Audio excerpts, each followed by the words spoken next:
We're sort of slowly getting to know Ime Udoka a little bit, in terms of his personality. I loved that, it's not the first time it's ever happened.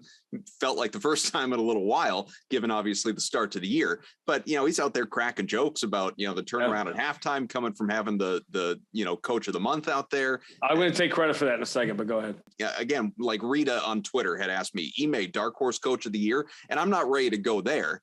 But I like, obviously, he, much as all the fire Ime stuff earlier in the year was stupid, going over the top with praise at this point in time, probably isn't ideal either. But I do think he deserves a lot of the credit for some of the stuff that has clicked over the last month plus. And again, just to sort of circle back, I like that he at least seems to be, and winning makes everything better, right? But he seems to be getting a lot more comfortable, at least with the media. Yes, and that's natural too. Brad Stevens, who, listen, I gauge it. Obviously, I'm watching all the media stuff, so I see that. But I also gauge it with my own interaction and my own 7 or 8 minutes before every game.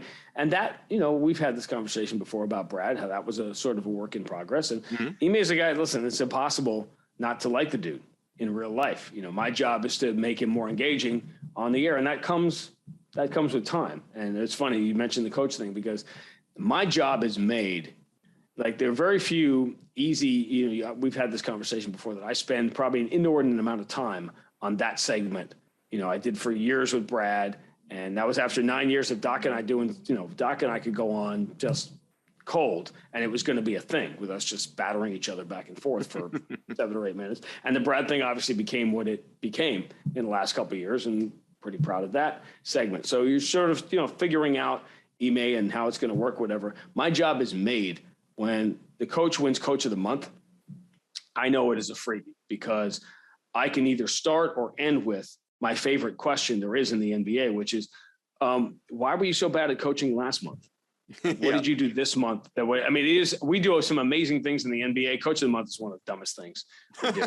As I asked him, I said, does that come with like Starbucks gift certificates, or it's like you get your picture put up somewhere like Coach of the Month? And it's just a funny thing. You laugh. He told me a funny story about Pop getting rid of all his Coach of the Month, when he was like emptying out his office, getting rid of all his Coach of the Month awards, because what are you going to do with that? That's another part of it. And it's funny you'd mention it, because I do think the mask issue plays in a little bit. It's harder to get to know someone when you don't see their face. And I think fans are not really accustomed to seeing it in that media situation. I know that as a sore subject with some of the TV guys, that doing those pregame interviews, that even though there's nobody in the room, nobody can figure out why on earth they're still making them wear the mask, because that to me makes a difference. Just like as we're talking now, it would look different. And it would feel different if you're trying to read somebody's eyes and their mouth or whatever. But he's a fun guy, and he's a funny guy. And he's a super smart guy, and he's had a fascinating life, which I, from time to time like to get into, because his background is really interesting to me. But that stuff takes time. And by the way, his hands are full. He's got a high demand job to worry about, a high profile job.